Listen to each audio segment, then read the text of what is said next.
Welcome back, everybody, to the Wild Faith Podcast. My name is Evan Bungum, and I am joined today by three awesome guests. We have Jordan Wolf in the house, we have Erik, my brother, and we have Noah Timmons. We have a very special episode for you today. We're highlighting our South Dakota trip, and we're doing a little bit of blend of chasing the rut today. So it's kind of a mixture of two since we're dropping this episode on Thursday. I know we skipped our main episode launch on Monday, so sorry for all those people that are listening.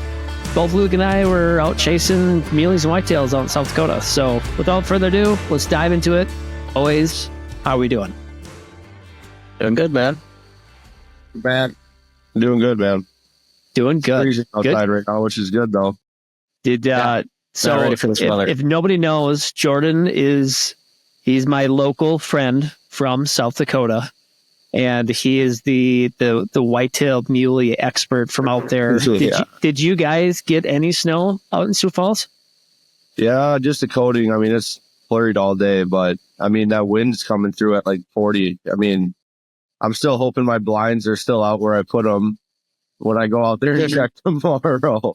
Otherwise, I'm not going to have a spot to go. I have 4 blinds set up and I'm worried right now. I mean, it's just whipping for the last 2 days. It's been crazy out here. It's I'm pretty sure that's what sent Luke home early on his trip. They were talking like 60-mile-an-hour gusts. It is crazy. The house is howling, dude. It is howling. Did you guys get snow in southeastern Minnesota? Yeah, we've gotten a little bit, but not much. Not a whole lot. Nothing really considerable now, but okay. Yeah, I think we got probably like a solid half inch maybe. And it's probably a quarter of it's already melted, but it's going to be in the 20s for the next 2 weeks. So I really don't see it going anywhere anytime soon, unfortunately. Yeah. Well, I mean, and for all you guys, most of you guys, I feel completely spoiled because I'm a, we would call it an office princess where I don't have to leave my desk and all you guys work outside. It was cold today. It was a little cold. A little nipply. Nice. Yeah, my daughter woke up and she instantly saw the snow and assumed that it was Christmas. It was, I had to explain for about 2 hours that it's not Christmas, but it is my favorite time of year to hunt though. I do love hunting late season. We're not even in late season yet because we haven't even kissed Thanksgiving. But the reason that we wanted to do this podcast, and Wolf, I'll cue you in here in a second. The reason we want to do this podcast is just highlighting our trip that we just got done with. I will say our extremely eventful trip that we had out to South Dakota this year, and probably one of the most successful ones that we've ever had. We had, spoiler, we ended up going 2 for 3, almost 3 for 3 on bucks. So super, super exciting. But before we dive into that, Wolf, this is your first podcast, your first time being on the Wild Faith Podcast. Just give us a little bit of backstory on who you are and, just kind of how you came to be. And, obviously we're great friends, but just tell the viewers who you are. So Jordan Wolf, and I grew up always in a small town of Montrose out here, which you've been to a few times back in college days. Small town, just grew up mostly rifle hunting. And then probably 16, 17, got into bow hunting out here. And then that's kind of where it started with going out there chasing muleys in the Western, was getting into archery hunting. So, after hunting whitetail for so long, you always want to trace those prairie ghosts is what I like to call them. They like to disappear, which you guys probably know that. So, but yeah, I lived here my whole life, man. Just love this type of season right now. It's my favorite time of year, especially when the temperature goes from 60 degrees during the day to 30, Yeah. It's that time. And you've slocked a couple of big bucks in your day too. Yeah, I've been very fortunate to get a couple decent ones out west, a couple good mule deer and a couple good whitetails. So, about every 3 years I can fill my tag here. So it's the 3rd year since I've shot a wall hanger. So, I'm thinking this weekend with that cold front coming through and the wind, I'm thinking this weekend's going to be very promising, and we got rifle opener that opens up Saturday. So, deer are going to be, people push around here a lot. So, it's a good day to be sitting in a tree grove when people are pushing all the way around you. So I'm looking forward to that. Now, the question is, will you be sitting with the rifle tag or are you going to be sitting with your bow? No, just archery this year. I usually went up to north by Pollock, but this year I decided to stay back and try to fill my archery tag. You know, it's every year I always take a week to go off rifle hunting up north, which gorgeous. I mean, it's just like pure. I mean, just hills and pasture. But this year, I mean, I'm got a little bit different motive, trying to solidify a couple bucks on the property that I've been seeing all year. And I know it's the cold front was supposed to be moving through. So I'm going to stick back this year and try hammering out one of those. Love it. And not to pump you up too much, but I do love the glasses though. They look good.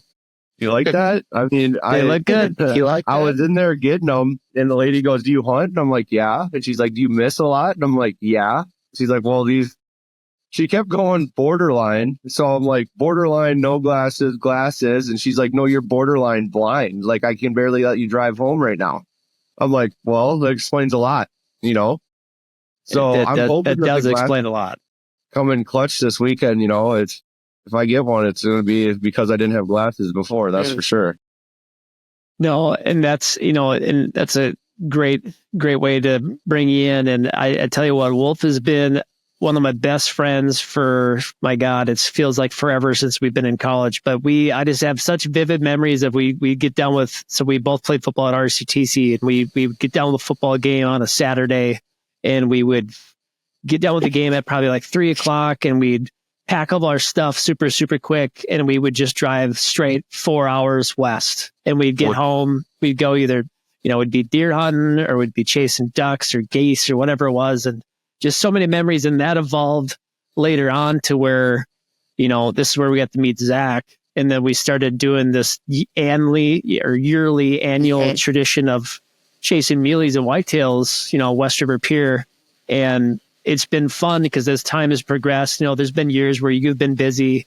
I don't think I've missed a year. I could be wrong, but it's been fun now. Like last year was the first year I was able to bring Erik with. 2 years ago was the first year that Noah got to come with and Luke got to come with. And now they're hooked on it. And it's just like one of those things where it's like, it's funny going back 10 years ago that it seemed like nobody did this type of hunt out there. And then all of a sudden, the last probably 5 years now, this South Dakota has been kind of thrown on the map where it's just, there's a lot of pressure. There's a lot of out-of-state pressure. There's a lot of people that pop in. But I feel like we've got our spots dialed now. And the time of year that we usually go, we don't really run into a whole lot. But I think this is a good segment to kind of bring into this year's trip. And we can kind of dive back and forth between old stories because there's lots and lots of good ones. And I know, Wolf, you always make fun of us for just for us being the out-of-staters, always coming out and just ruining your state. So I mean, how overall, I mean, before we go into the trip, I mean, what would you say? Noah, Erik, was it a success? What would you rank the trip out of 10? Probably 9 or 10 with all the troubles right away and being couple down. And for the stuff we had to go through right away on the trip, it turned out pretty dang good, I'd say. So it's fun. I think since a lot of it's my burden, I think I'll kind of cue in the story and then I'll let you guys kind of walk with it first. So we decided, we left the weekend of Minnesota gun opener and we wanted to give ourselves potentially an extra day. So we were going to leave that Saturday night, and just so happened that where we're at in southeastern Minnesota, the gun opener we had was pretty uneventful. We had some really bad weather, and it looked like we were having even worse weather that following Sunday. So we're like, well, we might as well leave at midnight. And we had nothing ready. I mean, I guess I had my stuff packed. I packed way too much stuff. I had nothing ready. It was kudos to you. You had everything dialed in one tote and your ready bow. to go. And Erik had nothing packed, and I packed way too much shit. And it took us probably a solid 2 hours.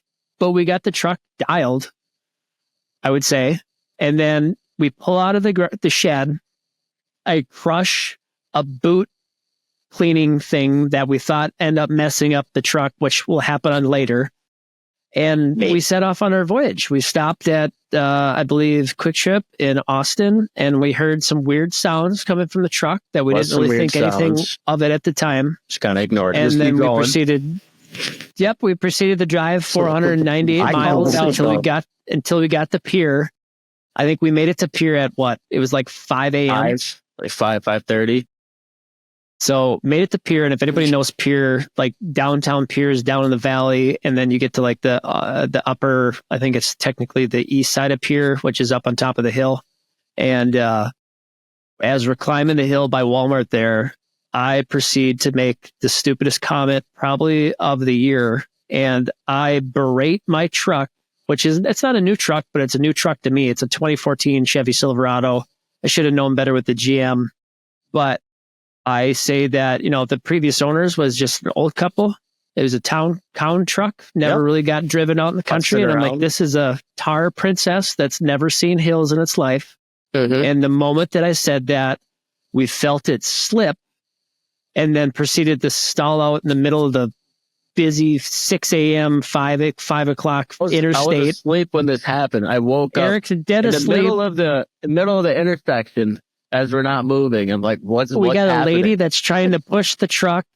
We're trying to start. It's so bad. We're trying to start and stop the truck. I had to flip it in like manual. And Noah, I would say you're probably maybe the most mechanically inclined out of all of us. Probably. I know I can change my oil, and that's probably it. And I couldn't tell you anything else. So anyways, we proceeded to get it out of the interstate, and we get on the side of the road by Walmart, and then we're dumb enough to keep driving it, and we're doing hot laps around the Walmart parking lot trying to diagnose trial and error, trying to diagnose what's going on, until the point where we can just hear gears grinding, and we're like, God, that just sounds so bad. Just making it worse and worse. We can fix it. And keep in mind, this is on a Sunday, and nothing is open. Yeah. And we just started our trip, and thank God, the good news is that we were originally planning on going about 2 hours west of Pier, but we stopped to get water and some supplies. So heaven, we broke down out in the middle of nowhere. That would have been even worse. Yeah. But so anyways, we get the truck parked. We just run in the Walmart. We get the stuff we need. We kind of just assess the situation. Called a bunch of people. No one picked up just because it's Sunday. Went to, was it AutoZone or O'Reilly's? O'Reilly, I think, right? O'Reilly's, which no hate against them, but they ended up being completely useless. Suck. They were so bad. And so we flipped it in the neutral, somehow got it on the road driving for at least a couple hundred yards, flipped it in the neutral, drove down the big hill, coasted it into Beck's Chevrolet dealership there, and we left the truck. And then we just assessed what we could do. I think we walked whatever was a mile to the airport. Yeah, proceeded 2 miles. It might have been 2 miles. It was like trains, planes, and automobiles to where we were literally trying to get a taxi, trying to get an Uber, but got to remember we're in Pierce, South Dakota, where none of those things exist. Yeah, there's nobody out there. No, found that out. Not Sunday. Waited in an airport from 11 o'clock until, what was it, 1 or 2? And then I think it was got a rental truck. Thank goodness that lady was just a straight G. She hooked us up with a Tacoma. And we're about to get a car, though. You imagine we were going to get a car. A deer on a car like that? Would not work out. It would have been wild. And we got a Tacoma, and we were off. We went off and we started hunting. Sunday night was pretty. Everything that was going on that whole day. We got out and scouted that one piece for probably 3 hours that night. I think so. Yeah, we were. And that. And at that time, it was completely unknown to what was wrong with the truck. So we kind of had all these assumptions. In my head, I was thinking it was an electrical issue, which I feel really stupid for now because it was nothing remotely close to that. I didn't want to say it to your face, Evan, but I knew something was electrical. I knew something terribly was messed up.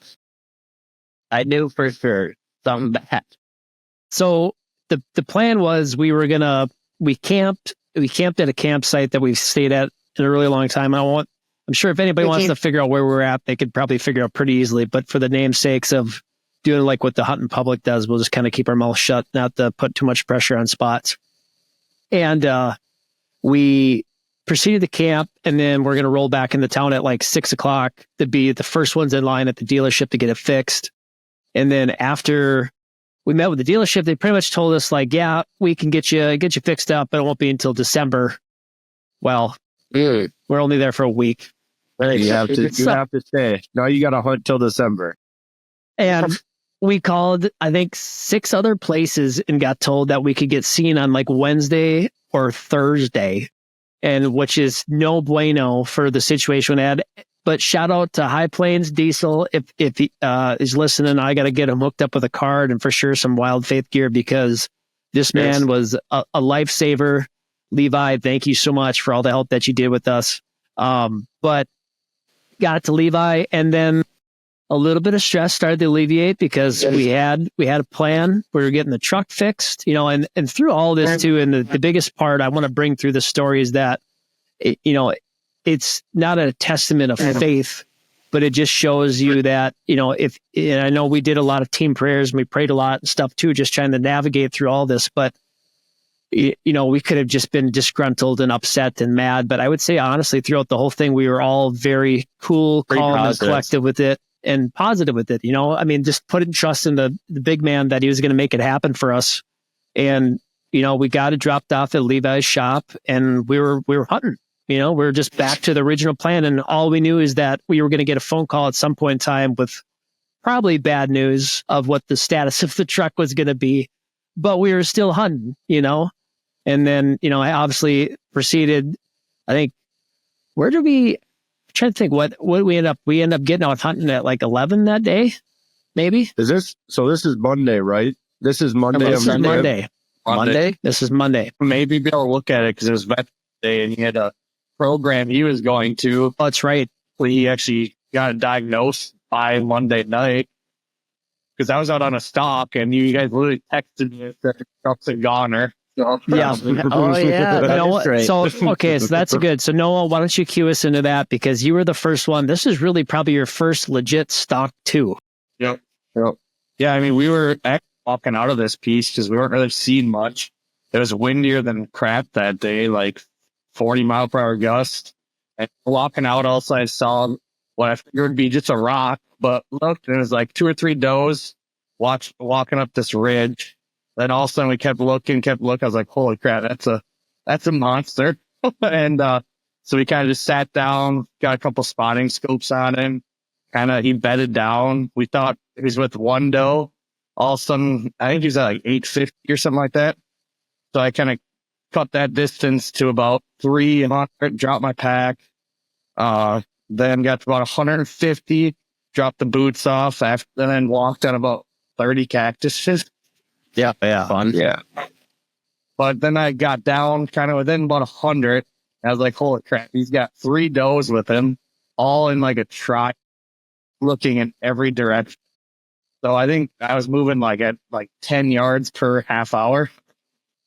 Got to about 85. The does started moving. Kind of got downwind of me and just busted it all up. Yeah, kind of sucks, but it is what it is. It was a nice 5x5. Getting that close. For your first stock on like 160-inch muley. Yeah, it was crazy. And not only that, but like where we were at, it was straight prairie. Yeah. So, there was no trees. There's a couple boulders, but like that was it. There was nothing for cover, no nothing. So the fact I think that you even got with an 80 is wild. That one's crazy. It was a ton of fun. Laying on cactus and everything else, but it was a ton of fun. Yeah, and I think, I don't know if we told you that before. I don't know if we must have told you when you got back from the stock about the truck.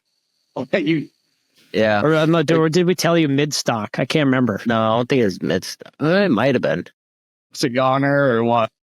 Is that when you had that estimate, Evan? Right? Then you were like, gosh. Yeah. So it ended up being, the transmission was fully gutted and just shot.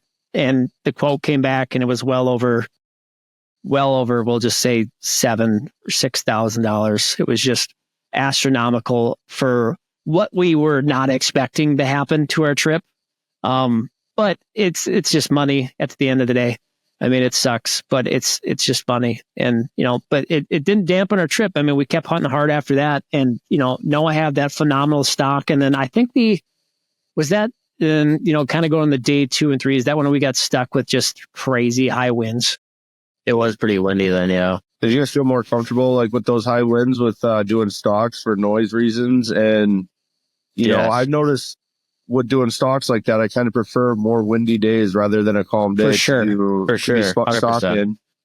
But, like what you said about like there's 3 or 4 doe, it seems like they always put themselves, especially if they're in a valley, even if winds come in one way, you kind of got to bino that where the area is, because the wind might be coming out of the east, but where they're sitting in a valley, it'll be coming out of the west by hitting that.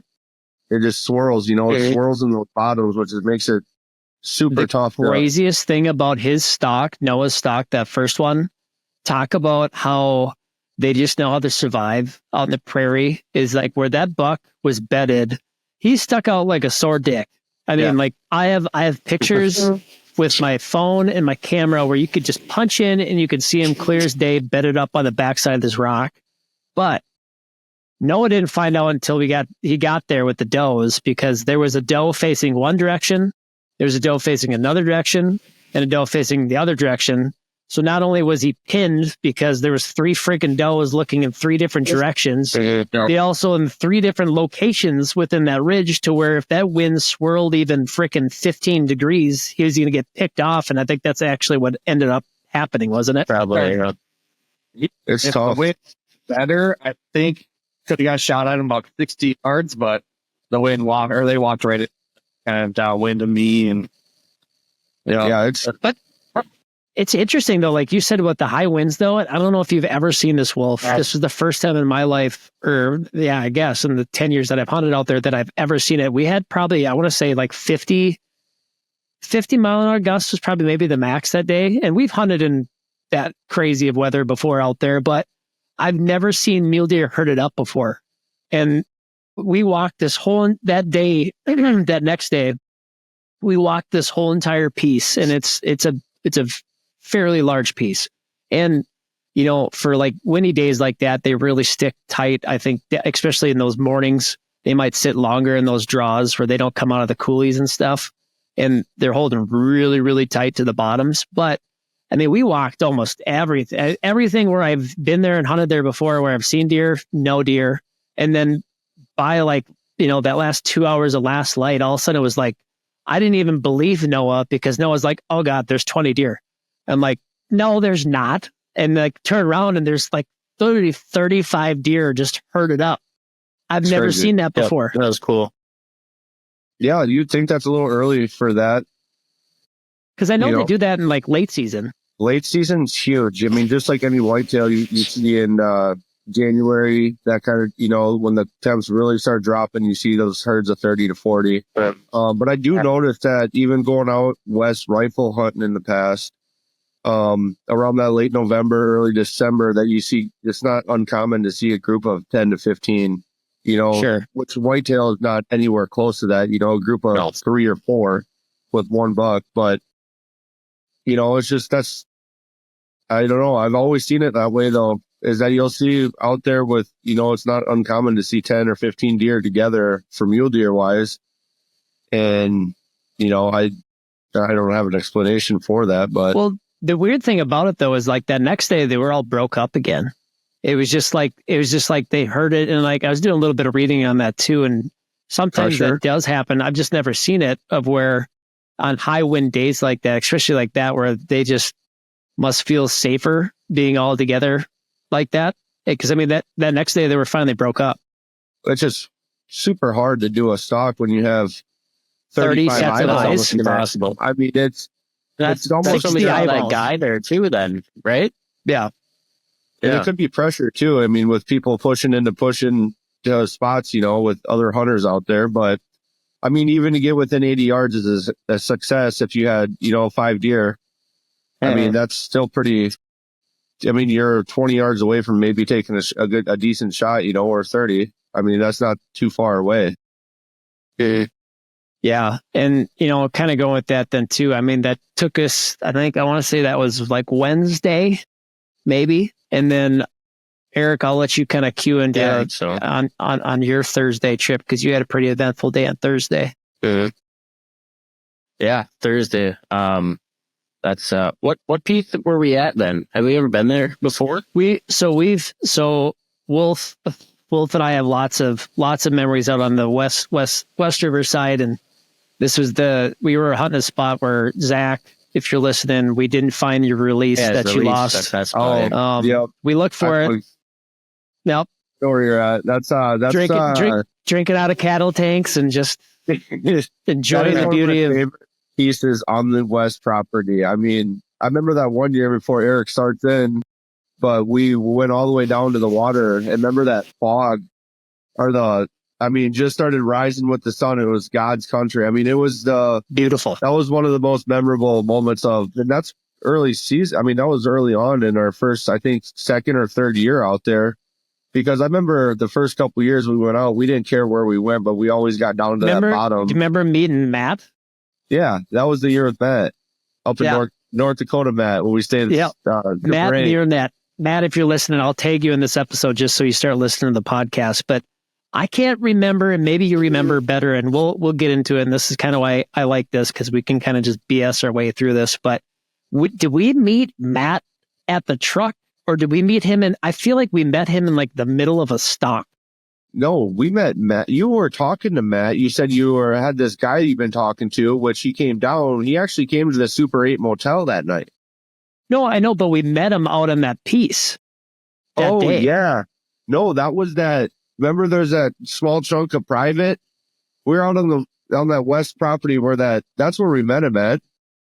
And I know, but I feel like we met him like in the middle of like a stalk. All of a sudden, like we were stalking a deer that was bedded underneath a tree, and all of a sudden we saw like another guy, and then we end up like I don't know, maybe I'm just like fascinating the story in my head, but like I feel like we end up like meeting up at that point, and it was like, well, you were here first, like you go stalk for it, but like I can't remember. It was honestly so long ago. He was a good dude, though. I mean, I was awesome dude. I haven't talked to him. I mean, it's just here or there, it's been a couple of years, but I mean, that year was very memorable, but just why you guys are successful now, with after 10 years, I remember we would always just sit up on the top and be like, and Bungum would get out on his, how he always looks at Onyx, he's like, he's laying in bed that night before and he's like, well, he's like, here's where we're going to go. And he's like, it's 7.34 miles. That's where we're going to be at by sunup. And I'm like, you're crazy, dude. I'm 6'5", 300 pounds. Unless you got a horseback, I ain't getting back there before sunup. But I remember making it down to that water that morning, and it was gorgeous. I mean, but if that's the spot Erik was at, yeah, let's hear about this out there. I haven't been to that property. Before that, though, I want to have you hear you talk about this. Tell me a little bit about, because I think there's some truth to it, and honestly, I think it's up for debate on what people think about in terms of numbers in South Dakota, because I always read all the forums from the South Dakota pages on, people's personal point of view on non-residents coming in, but I don't think that really has any effect on deer numbers, just because I know that the reality of winters and just how deer migrate and stuff like that really dictate how certain pieces of public usually are better than other years. Because like the interesting thing about that West River side is I just feel like in the last 7 years, the numbers have not been what they used to be when we went out there originally. And I was trying to tell these guys that I'm just like, this used to be like, there was deer in every nook and cranny that you could see. And I feel like now there's deer are coming back, but there's not nearly like the deer numbers we had. Yeah, kind of like that, like down by like where you chase that really big whitetail and they cut all the willows and the willows are gone. Yeah. It's like they've diminished some of the habitat. Like, and I know a lot of it too is like them moving cattle around and taking away grazing grounds and stuff like that. So like, tell me in your point of view is like, does migration or cattle movements or just, stuff like that, can I affect deer numbers and like how a property lays out? Absolutely. For sure. I mean, you've seen it with that west property that we own, the big west property that we talk about. I mean, that first year we were out there, we seen 20 deer before we made it 200 yards in, But then, it also goes with the weather too. I mean, if it's a rainy summer, where the grass is tall, I mean, you're going to have more deer numbers, but the spotting those deer are harder, you know, so it's kind of, you pick your poison of what you want on that. I mean, personally, I like, you know, like the droughter years are kind of the years that I see more big deer out there because it's the grass isn't that tall, you know, like you've seen how good bucks, mule deer can blend into anything. I mean, with nothing around it. I mean, it's amazing. It is magicians. Absolutely crazy. But, I think the deer numbers out west are definitely coming back to what they were 10 years ago, just from what I've seen and what, little bit talking with you about your deer numbers. And then my mom and stepdad, they were just out there for 5 days and they said, I mean, 15 shooters, you know, that they seen out there. But I think it is coming back out there, you know, but I mean, just with the drought this year too, out here, I've noticed it with whitetail numbers around the eastern side of the state. They're not where they were last year or the year before, but I think it's, I think that there's some disease definitely going around here right now. One of my buddies was hunting tonight and had a deer. He was hunting around a pond and had a deer submerged all the way up to his chest in the water. You know, so that kind of throws that EHD. Yep. And I mean, it's 30 degrees here with 40-mile-an-hour winds. I mean, no deer in their right mind is going to be into this chest in water, you know. But, you know, even out by my hometown, some pheasant hunters, they found 7 dead deer with no bullet holes or no poaching signs or anything, just dead, you know. But I think mule deer are a little bit different with those numbers. I don't know if they get the disease as bad. I don't know for sure, but I think the numbers out west are definitely on the uprise from what I've seen and what I've heard. And you can probably attest to that with what you've seen this year. Yeah, and I feel like, you know, we always hunt a mix of West River and East River. But, you know, going back when we used to have a lease out in Camp Crook and going way out to like 35A, they got smacked with EHD, and so did like West Central South Dakota, I would say, like 2 years ago, got hit with EHD really, really bad. But I think this year and how dry it was, maybe there was a little bit more kill on the West River side. I haven't really seen anything, I guess, that was substantial on the East River side, but it's hard to say. We were only there for a week, so I can't really speak on it too much. But Erik, we'll let you dive into it. Before you tell the story of your buck, not to be a spoiler alert, you two got on a really good stalk on a 4x4 that morning, I think it was. No, it was the day before. It was the night before, wasn't it? Yeah. Yeah. Tell us about that. Yeah, the night before, I was going on a stalk on a pretty good 4x4, and they ended up busting out or whatever. Noah was coming on the side of me or whatever, and couldn't really get close enough to get a shot, and they ended up spooking. But that night, though, I did have a shot at a 2x2, I guess, but I let him go because I shot one like that last year. I was like, yeah, it was at 50 yards, could have took the shot, but I was like, yeah, I'll let you live.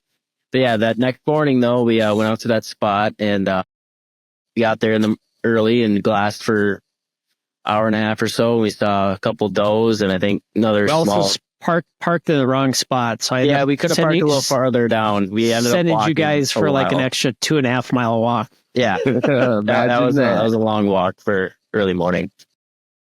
But sat there and glassed for a little bit. Saw a couple does. I think we kicked up some to the west of us or whatever, and they were gone. But we decided to go a little farther in. Right when we started working our way down into this little valley, sure as shit, we jumped up on a buck, and he saw us and we saw him. We kind of stopped and we all slowly kneeled down and crouched. And he must have thought that the bows on our packs were antlers or something, because he started walking right at us. And I was the only one that had a bow on and ready. And at this point of the trip, we're like, someone's got to kill this deer. So I knocked him out. And I know Noah wanted to shoot him too, and I definitely would have had Noah. I tried handing Noah my bow, but you were already like knocked and ready. So. I know. I was already ready to go. I figured someone had to be ready. But anyways, yeah, he came up. I think we clocked him at 16 yards. Noah, thank you for clocking with your rangefinder. But yeah, he was really close, and he was kind of quartering towards me in a way, and I just tucked it right in front of his shoulder and heart punched him right there, and That's the best feeling when you can just see blood spray right after that, and that deer is not going very far. That was really exciting. It was probably the most. It was brutal though. There was a lot. Yeah. It was like out of a movie. It was like It was like Mortal Kombat, like straight milk jug exploding. Yeah, that's a good way to put it. Milk jug exploding. But like I was gonna film 10 it. seconds. I was gonna film it, but it was like just trying to enjoy the moment because I think both Noah and I were just in disbelief that this deer he was probably at 60 yards when we first saw him. Yep, he came in within like 30 seconds. 30 seconds, he was all of a sudden at like 10 yards or 12 yards or whatever it was. To knock an arrow, I guess. But yeah, you two had the front row seats to that shot right there. That was cool. Isn't it crazy the difference between whitetail movement and mule deer? If you were to bust out a whitetail look at you, you're not getting even if it's a small buck. Very rare. I will say the one time though, side story. Remember the giant, probably 160 plus inch whitetail where we were hunting East River, and it was me, you, and Zach, and we were coming up over top of a ridge after we just busted out like 3 different coulees of deer, and we were like, okay, like we're done with this. And we threw our packs on the ground, threw our bows on the ground, unknowingly not checking this coulee that we were right by, and then we bumped it out that just giant 12 pointer with kickers. But yeah, easily. None of us have our bows ready. And then that's the only whitetail in South Dakota that I've ever seen like stop and just look at us at 30 like yards. 60.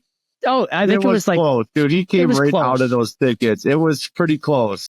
It was just like, God. So like that's what reminded me. That's what reminded me of Erik's hunt, because I've never seen it. But I guess that was with a muley too. But I've just never seen a deer where he's just like, yeah, I'm gonna go check this out. What do you wonder guys? what these are. He was going on with that muley that was like a one. I mean, there was a huge muley, one of the bigger ones I've ever seen, that came running out of those thickets before that whitetail, and then that's when we're like, shit, we just bumped this, and then we sat down for what? We bumped out everything.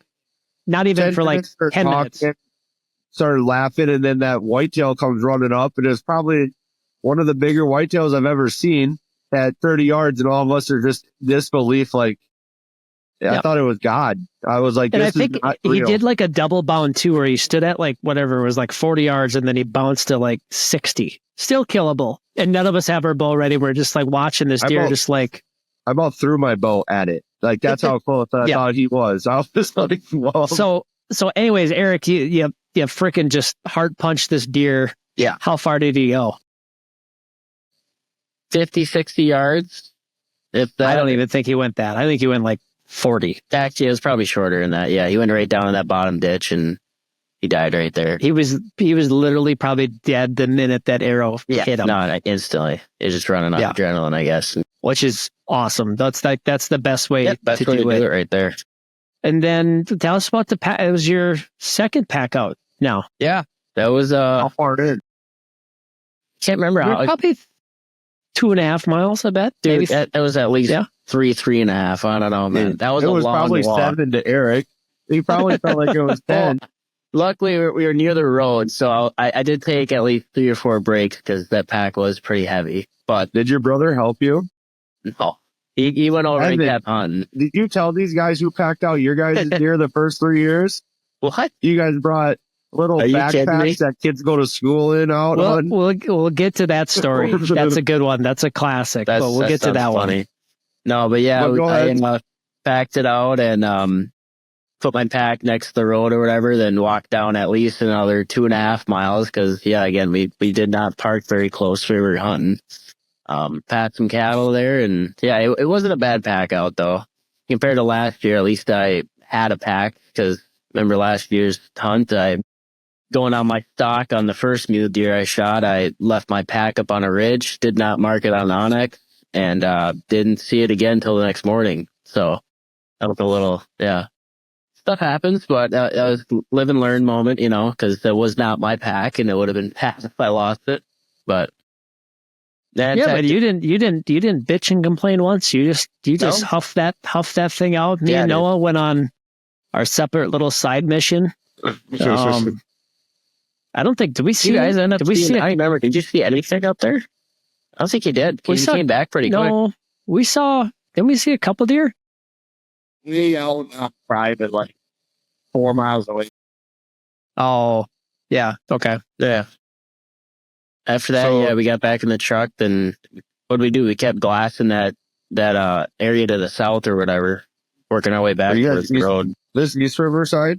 No, we were still West River at that time. Still West River? I'm trying to think. That night, did we end up? That was Thursday. We went to Walmart that night. Did you shoot your deer that night too, Noah? Or is that next day? Okay. Yeah. And then, we packed his, or we got your deer out. We ended up having some fresh. The best thing you could ever have on a trip like that is to have fresh back straps and tendies that are cooked properly and not these ones. I did. Not you. They weren't raw. Yeah. We didn't have too many bears this time, so they were edible. Yeah. Very good. That's good. Yeah, it always tastes better fresh for sure. But side story before we get to Noah's buck. Wolf, I'll never, and I wish all of you guys could have been there the first time that we ever went on a trip with Wolf. I remember we got out. Wolf's got the only frame pack out of our group. It's me and Zach. Zach has some field line backpacks or something. Zach actually had a legit frame back. He had the Mule from Mystery Ranch with the guide light frame, which is a sweet pack, but the Mule pack itself is just tiny. It's a day pack. It's not even a day pack. It's like a smaller version of a day pack, but it's got the frame. I had a Badlands camera bag, which is like not even like, I just think of how poor we were when we first went out there. We had nothing. $18 in our pockets. And I remember Zach with his pack that had a frame with it. He packed it so full. I go, where are you going to fit the meat, dude? Like if you kill something, you got your burner, you got coffee, you got, what else you got in that thing? I'm like, dude, you are not carrying anything out with that. But anyways, we get out to like, it's like 11 o'clock. Wolf, like I said, Wolf's got the only legit frame pack. I don't even know what pack you had. It was like I don't know if it was like a Cabela's big. It was a Cabela's. It was, I think it's like a hiking pack. Yeah, it was big though. I mean, it took up my whole back. I mean, it was. But Wolf sits on this side hill and we just hear all this clinking and clanking and we're like, what the fuck is this? And then all of a sudden he whips out like 2 cans of Campbell's soup. He's got like Campbell's chunky soup. He's got like New England clam chowder and like, I don't even know what other kind it is. And he just starts sucking these things down like they're. It's greasy. But then when you don't litter. So I threw it back in my pack. I sounded like a herd of sheep. Every time I walked, it just bells ringing, dude. I was like, oh, it was so good. The soup cans, because I thought you could hear me from a mile away. But that was like my highlight of like all the trips we've done. I was just cracks, and you still do it, which is awesome. But that trip though, that was the I don't know if that had been our second year, because I don't think we killed one our first year. No, it was our second year. Yeah, way deep. Deep. I shot my first one. I'll never forget. I think we sent Zach on his own mission, and no, we were taking a break underneath that tree on that fence line. And we were pushed in, and then those deer, we were just sitting there eating lunch, and then there was 2 nice bucks that I'm like, dude, this is a good fence line probably, and we're just sitting on there eating, and these bucks, fence line was 20 yards, 18, and these 2 bucks come together, just walking down, and I'm like, Zach, get ready, and like, he gets ready, Bungum ranges him, I'm like, this is going to be perfect, like, who would have thunk? We're on lunch break. We haven't seen anything all day. Zach shoots over the top of this deer, standing broadside, and it doesn't move. And then he goes to knock another one, and it takes off. Nah. And I'm sitting there, and I'm like looking like these Minnesota guys, like come out here. They can shoot they said they shoot in blocks at 80 yards, and they can't hit a deer at 20. The town of Montrose has witnessed me shooting out to 80 yards in front of the school. In a school zone. Like, it's written in the history books of that town. Yeah. But then after that, that's when it was just over that next ridge that what'd you shoot him at, 70? Well, yeah, so I was saying, like, I'll never forget that, because we came up on top of the ridge and like we're belly crawling. And this is like, I think I probably just bought a rangefinder for the first time in my life. And I gave it to you and like we're filming it and all that cool stuff. And I just will never forget because being a novice to the hills out there, like you look at the hills and like, oh, that's like 30 yards. And all of a sudden, Wolf, I'm like, Wolf, what's the range? 73. Yeah. It's so fast. It's hard to range stuff without anything in between you over a ridge line. I mean, and I'm just like, oh my God, 73 yards. I've never taken a shot at 73 yards. And I've practiced out that far, but it's like, we were probably like, what, 23 at the time, maybe? And it's your first mule deer. I mean, it's a little bit of adrenaline rush too going through your body. And we just, I felt confident. I lobbed one. I would have absolutely 10 ringed this deer, but it just shows you the bow I had wasn't fast enough. And the distance was probably too far at the time for the setup I had. Because by the time that arrow got to that deer did and he was already on high alert too, because we spooked him out of his bed. But he did a complete 180.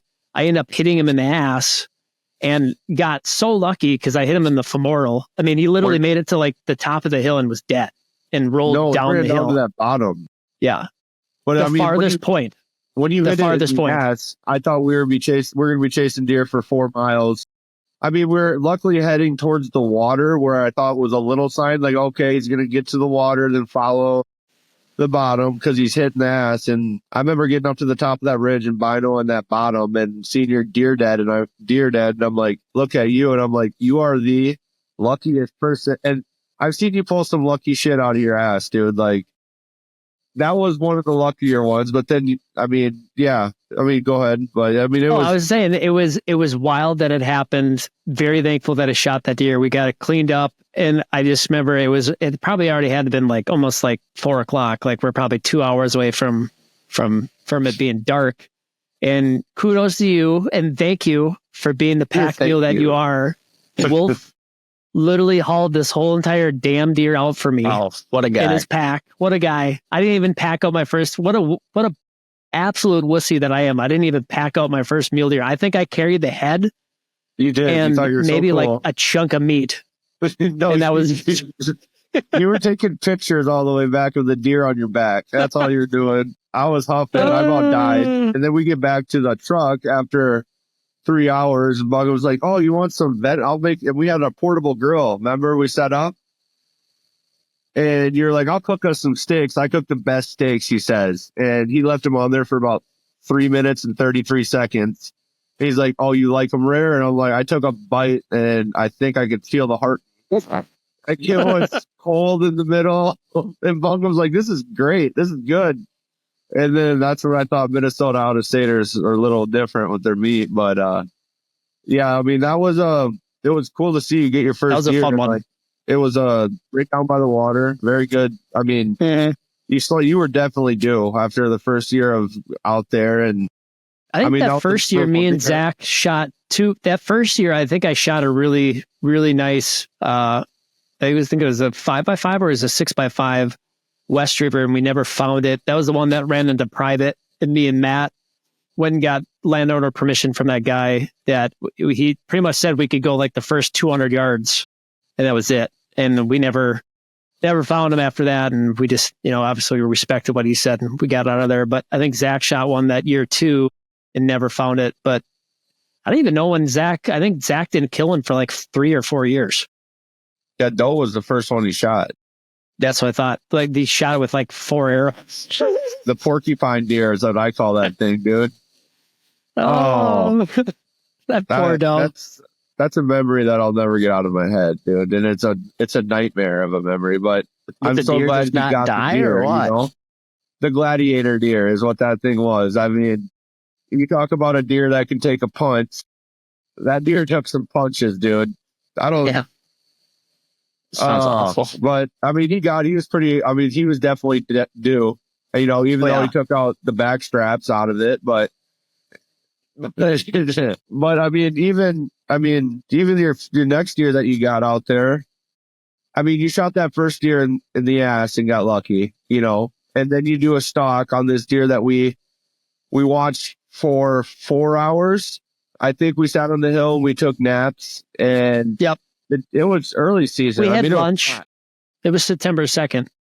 And it was hot. We had those 2 deer bedded underneath that evergreen tree. And I remember you walking up and that thing got up. And I've never seen a mule deer run so fast. And I seen you pull back your bow.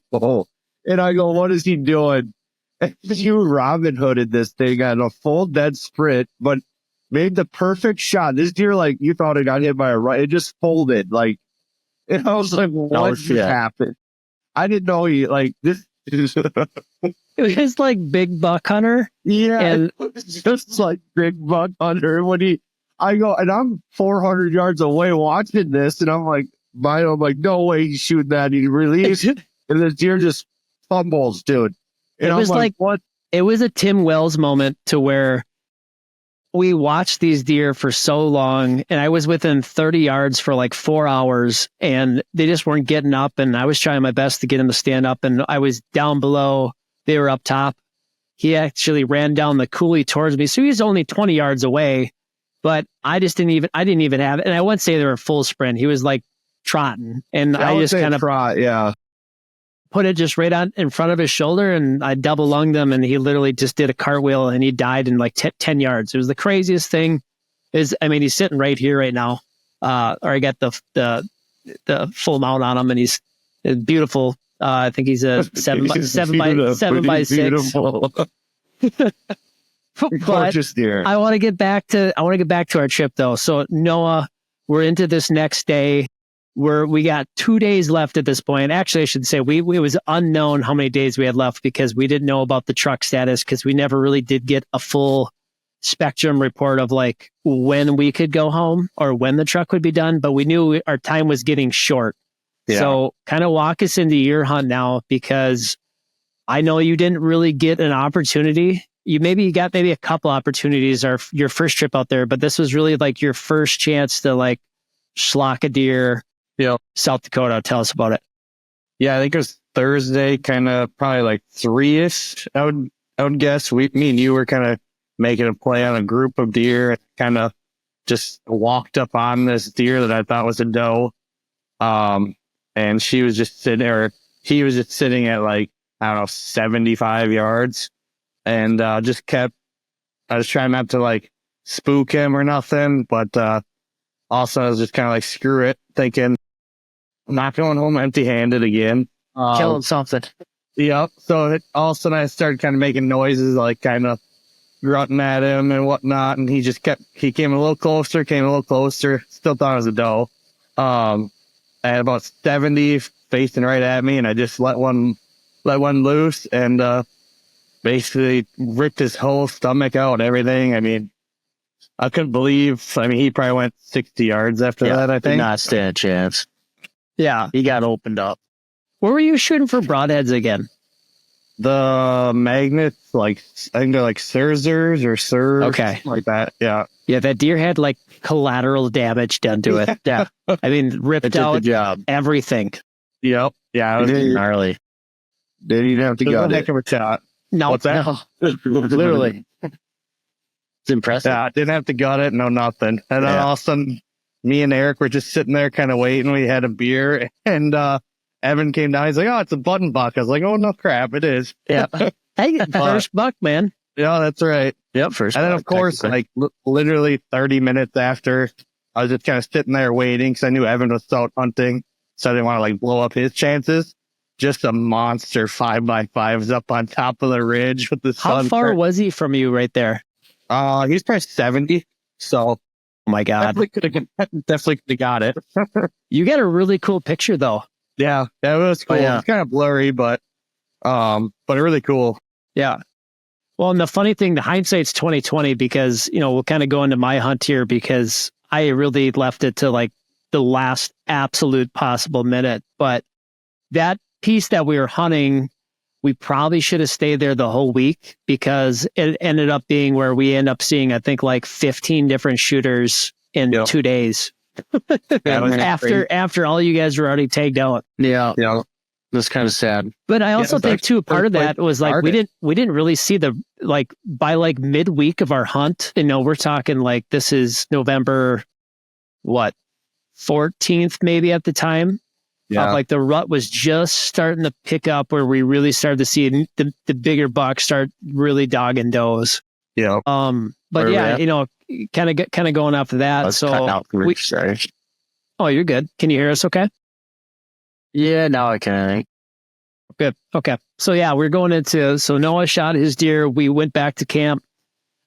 We had fresh tendies again. So thanks for donating some meat. That was fun.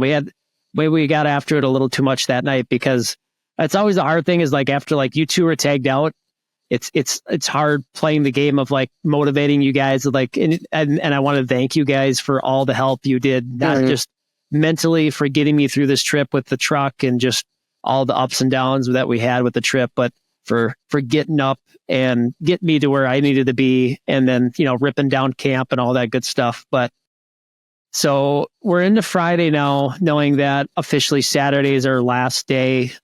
We knew that we were going to be staying Friday night because the truck wasn't going to be done till Saturday morning. So I knew I had one full day left to hunt, and it was an absolute gong show because that morning we ran to a really, really nice local. Kyle, if you're listening, thanks for being a good dude and for just Kyle. Kyle. Shout out to Kyle. Good luck rifle hunting. But super good dude. But we it's the funny thing when you think you're getting up early, we told ourselves that we're going to get up an hour and a half early to get to the spot to beat everybody else there because, like I was saying earlier in the podcast, it's amazing how much pressure is picked up over the years of just not only locals but non-residents too that are doing these styles of hunts.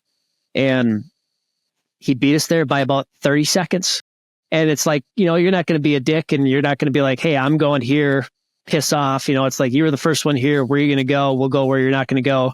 Well, where he was going was right where we wanted to go. So we bailed out of there, went to the west side of this property, got beat again by like 30 seconds of a guy that was pulling in. And this spot's even too small to hunt with two people there. So we're like, oh, God. So now we got to drive an hour to get back to another spot that we wanted to hunt. But sure enough, we saw a shooter right when we pulled in the parking lot, started chasing that deer.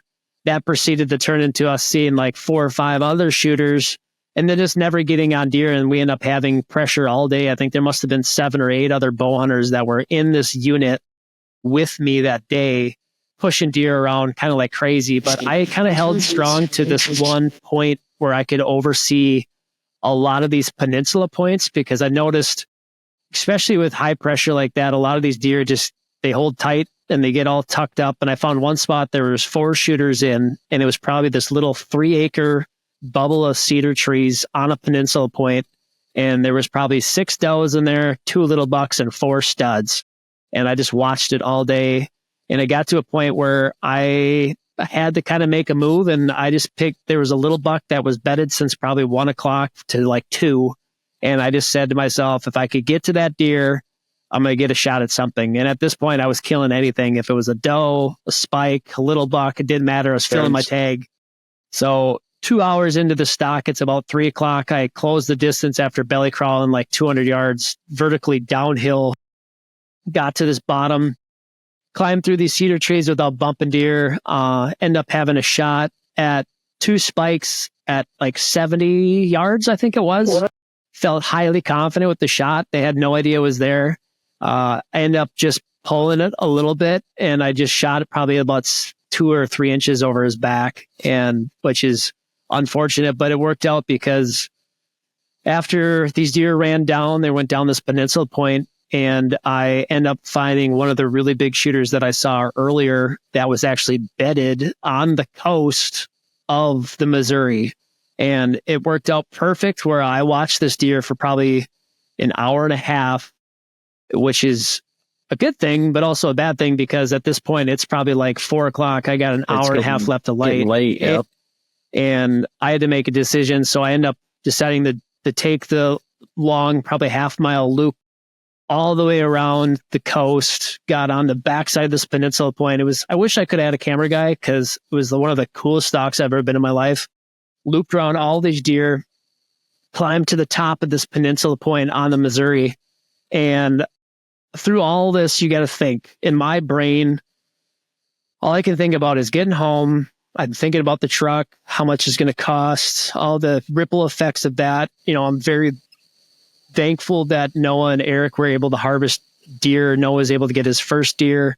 All these, these positives. And like I said at the beginning of the podcast, like we kind of gave it all up to God. It was like, at the beginning of the trip and at the end of the trip is like, it's going to be what it's going to be. And he's going to let it happen how it's going to happen for us. And if we don't ask him to be with us, we're just not putting our best foot forward. And that's what, even like up to this stock, I just prayed that I was like, God, just please let him be there, because that'd be like, because at this point I was fully committed to killing this buck and nothing else, because I was just like, I'm putting all my marbles into this deer, and if I don't kill anything else, I'm okay with that. And sure enough, I came on top of this peninsula point, and he was there. He was right there at 28 yards. And I was in such disbelief, I almost shit my pants, because I just couldn't believe that he was really there after going through all of this. And like, and this is like my first legit stock of the trip. It was, yeah. It was. And so it worked out. And it was one of those things where I look back on it. I wish I could get it back, but this deer would not get up. So I was throwing rocks. I was whistling, doing everything I could do to get him up. And in the meantime, before I started the stock, this deer was like facing me the direction I was. So he was facing out, if that makes sense. And then by the time I got up there, he actually flipped beds. So he was facing me when I came on top of this peninsula, which made it harder because I spent probably 30 minutes like trying to decipher which direction this deer was facing, because all I could see was his horns. And ultimately I decided that he was facing me, and then I could see his white throat patch. And I got a good look at where his body was, but I just wish I could have got him to stand up. And it just got to a point where it was, I probably had 45 minutes of light left, and I was like, it's either going to happen or now or never.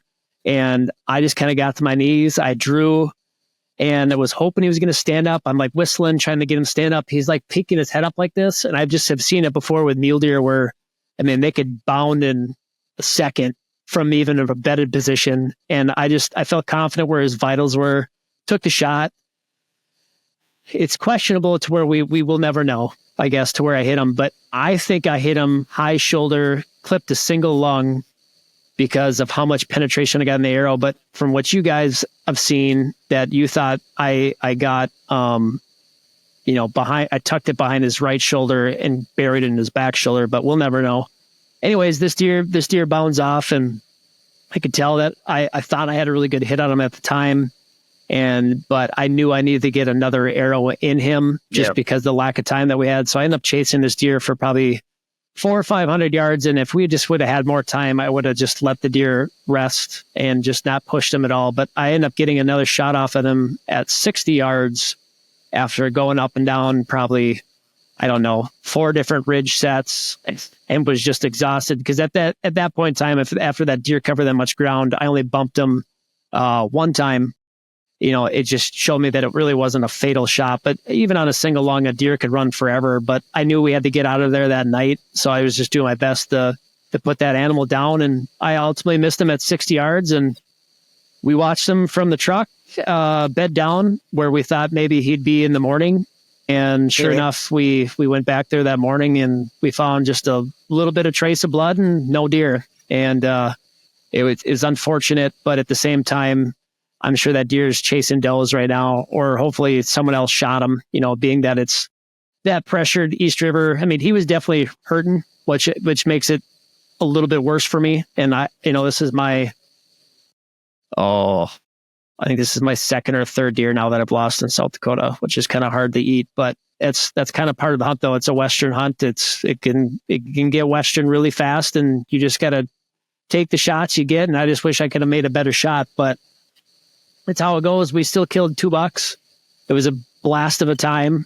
The good Lord got us home, which is good. And it'll be a trip that I'll never forget. Like I was saying, like Wolf, we've had so many good trips out there, but with Noah and Erik, this was a trip that I'll never forget. It was an awesome trip. Yeah, that's awesome. Yeah, sometimes you'll have trips like that, but just to fill 2 out of 3, and then you get a stock on a buck that would have been near PB, But even to kill 2 deer, you're spot and stalk, and to get two bagged. I mean, even with whatever you guys shot, I mean, with what you guys shot, I mean, I'd still be holding my head high for sure. I think the hardest part for all of us was that following morning when we went back to go look for my deer. I think we saw like 7 shooters. Yeah. Mr. Whitetails. We saw 2 giant whitetails and just like, what are we doing? No, that sounds like, I mean, you got to hold your head high with everything that happened. But the thing with hunting mule deer, I mean, that you can only do it for so long of your life before, I mean, once you get up into the age group of, you know, like wherever you get in life with health or whatever, I mean, you can only do that for so long. I mean, that's why you got to take advantage. It's a hard hunt.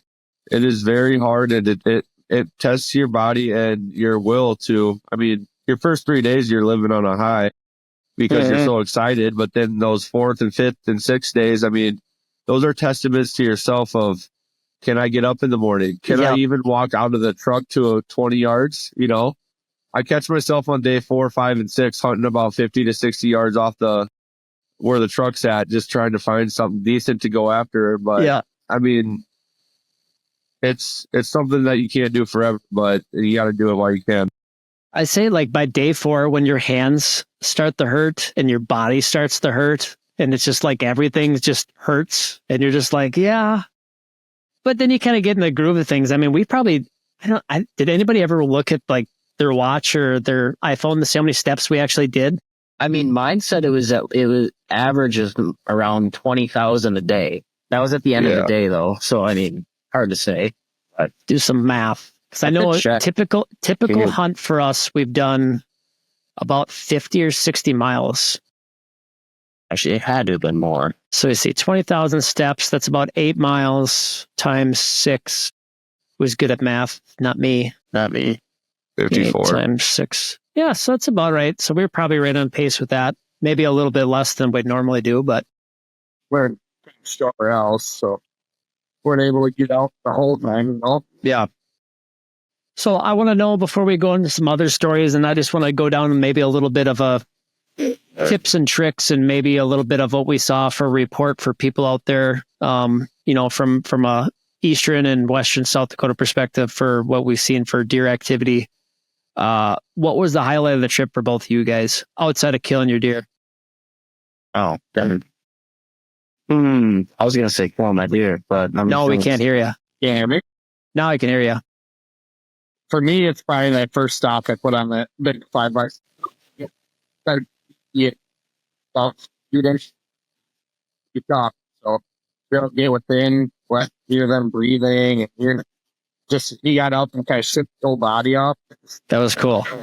I think the hardest thing though, like watching that though, and Wolf, you know, like watching someone do a stalk through like a spotting scope or binos, it's like watching live TV that you have no ability to like help with, because you're just like, oh my God, is he going to shoot? Is he shooting? Is he drawing? What's he doing?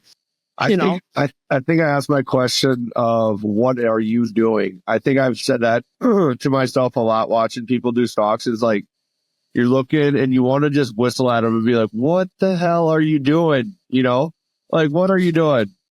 Because I remember watching Zach do that stalk. I mean, where that big deer was still bedded down, but you know, you guys probably know this too. Once you look at a deer from 400 yards and then you get into 80 yards on it and the whole terrain is different of what you were looking at. So you're like, is it this hill? Is it that hill? Is it that tree? Is it this tree? Is it that rock? Is it this rock? And it's so easy to, you know, or did the deer bust me? Did I not see it? I mean, and no one knows because you're by yourself. I mean, yeah, the people that are sitting on the back hill have the easy view, but I messed up plenty of my share of hunts on that. But what was your favorite, Erik? I'd say besides, you know, killing a deer and the hunting aspect, I'd say being able to have a campfire every night and be able to cook food out there. That was probably a highlight for me. I was going to say that was probably my favorite. Like, yeah, for sure. I love the whole camp aspect, and like Wolf, I know we have so many memories of like doing the camper and camping out in snow and just all the other crazy stuff that we've done. But like having a fire at camp, like there's just something sacred about it, where you get back, you have a beer, got a fire going. It's like refueling you for the next day. Yeah. No, it was great. Only thing we were missing was a guitar, but we might not have went to bed very early if you would have brought one of those. We would have had room. The Tacoma was packed. Yeah, that was pretty tight in there. She worked though. She got the job done. Yeah, but, dude, I want to buy a Tacoma now. Yeah, it kind of sold. I think I would want a Tundra, but the whole concept was pretty nice. The only thing I wish we would have had was showers. That would have been nice. At the river. In Missouri, dude. We were gonna do it jumping in every night, but they never did. I was like, it was cold. That was the best muscle. You know, that'd been like a cold plunge itself right there. You know. Well, Wolf, tell us what's out of all the years that we've been doing it. Tell me what was your favorite memory that you could pick from. I think I don't know. I think there's a lot. I mean, I like the camper, but I also like the years. You know, the camper was nice. With waking up and having showers where we used to stay out there. I do miss the year when we stayed down in the bottom and you had your little A-frame TP tent and we had about 65 mile an hour. We had winds coming in so hot that Bungum's tent was flat and I could see the silhouette of Bungum in his tent because his tarp was just laying on top of him. And I was like, they're like, didn't you bring a tent? I'm like, I'm sleeping in my truck, dude. I just folded the seats. But you and Erik, you guys like sleeping in the truck. I just have memories of like that first year that we slept in the truck and it was so miserable. Oh, that was horrible. But Trump got president. And that's right. I mean, it was good luck this year again. It worked. It did. I don't know. I can't really pick a year, man. I mean, every year I got memories that pop up of different hunts and all of them are memorable. I will never forget. I can remember all of them, you know. I can't pick one that's the best, you know, but I still can't believe that you haven't slung an arrow. I've never slung an arrow with you guys. I always bring my bow and you guys are like, pull your bow out. And I'm like, you guys just put on 10-hour trip. So, I mean, living 2 hours away, I can always go out there.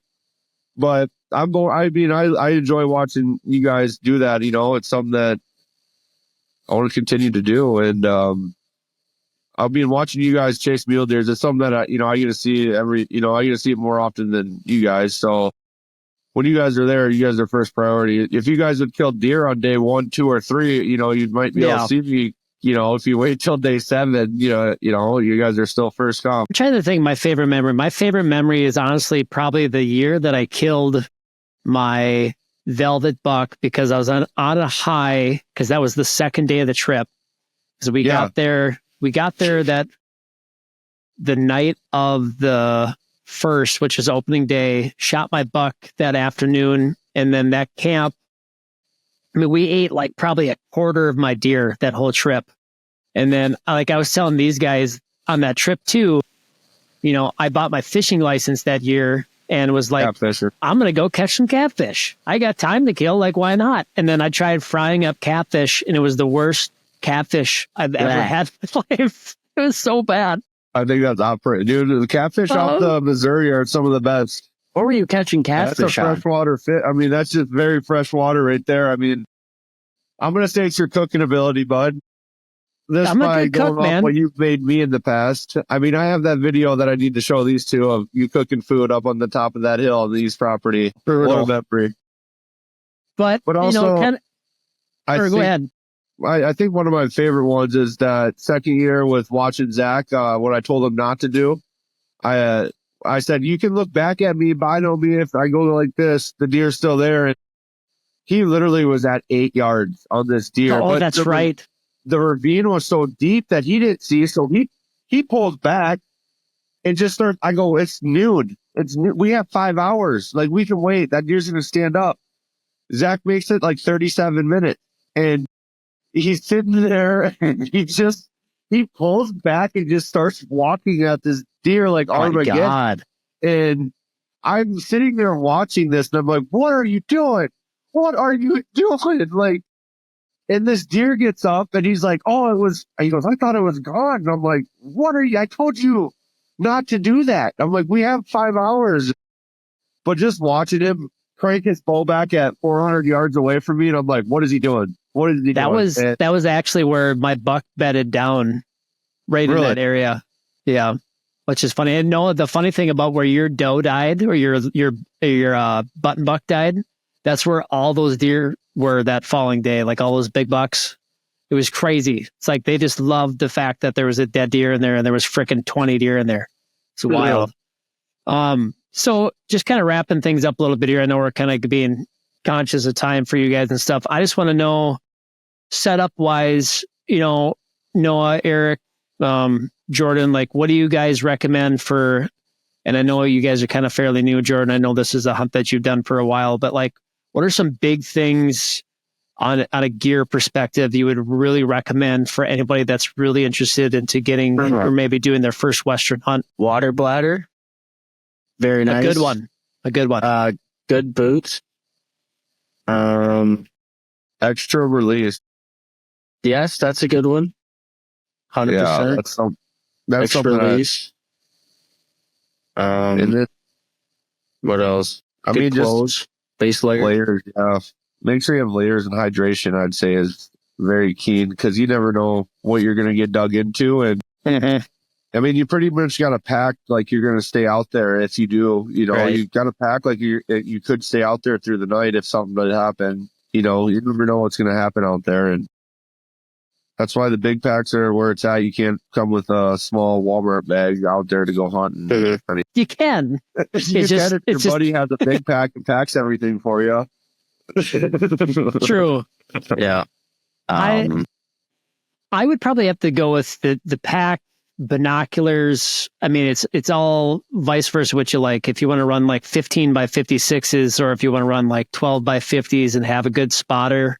But I would say optics is a really, really big one because for me, I think I found a sweet spot with my 12 by 50 Diamondback HDs. And then I've got it's a Chronos. It's an older Cabela scope, but it's right in line with like the Razor, I would say, or the Viper series for spotter from Vortex. And it's a compact 45 by 60 and it's sweet. It's like the perfect range for, especially out there in that eastern South Dakota where, if I can't really pick out what a deer is from a mile away, I could throw a spotter on it and I can just clear as day figure out if that's a shooter or not, make a play on that deer.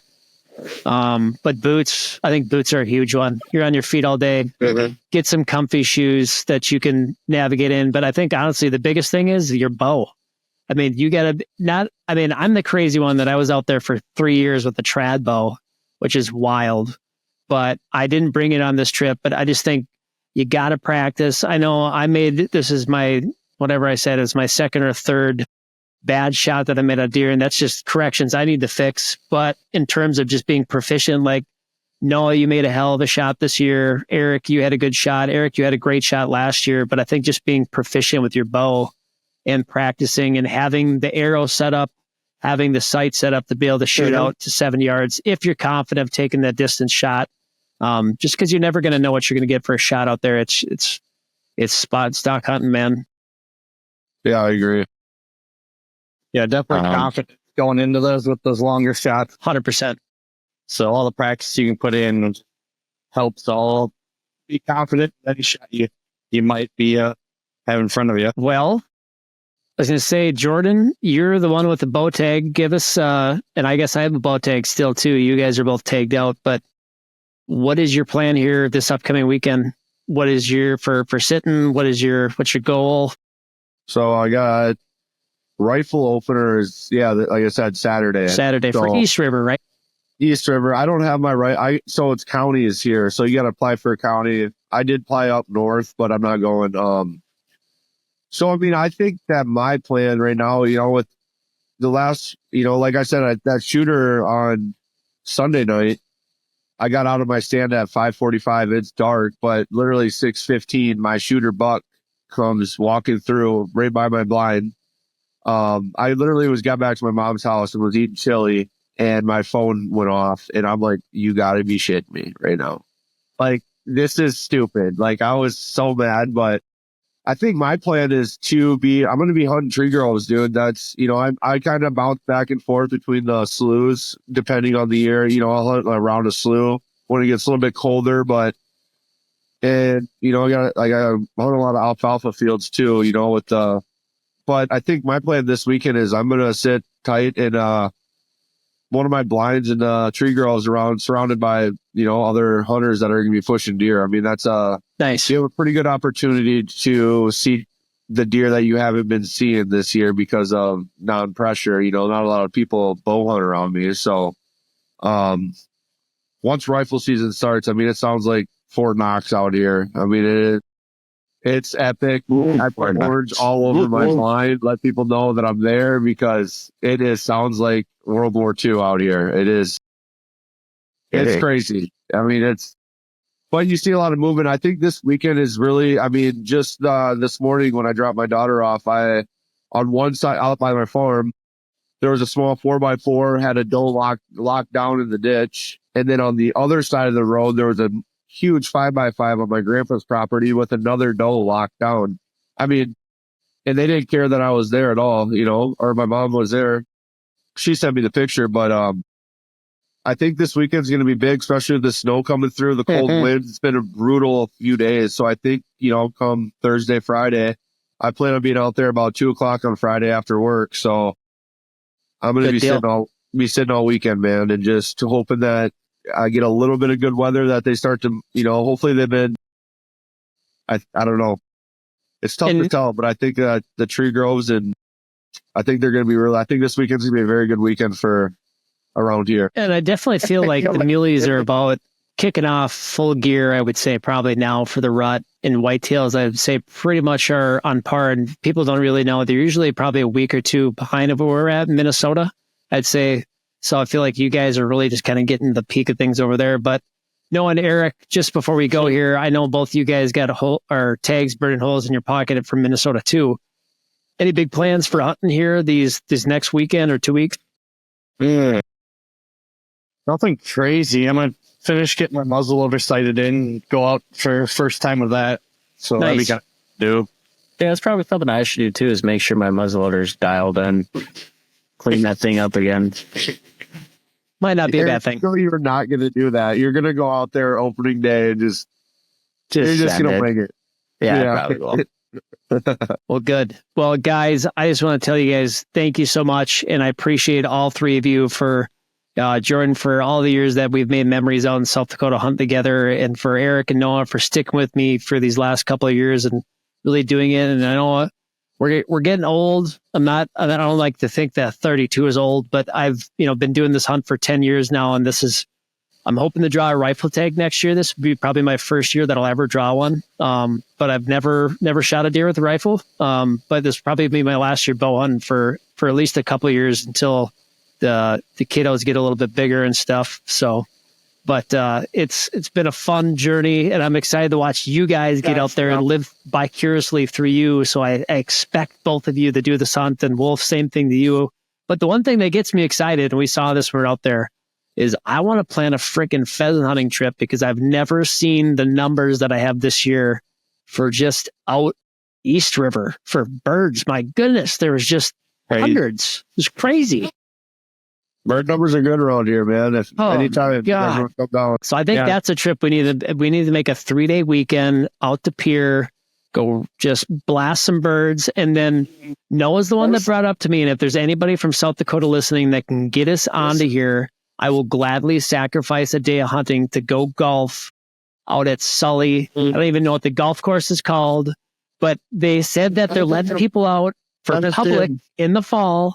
And it is one of the coolest golf courses I've ever seen in my life. I know it's private, but it looks really, really cool, and I want to golf it. I agree, man. Let me know when you get on there. I'll pull some strings. I might write a letter.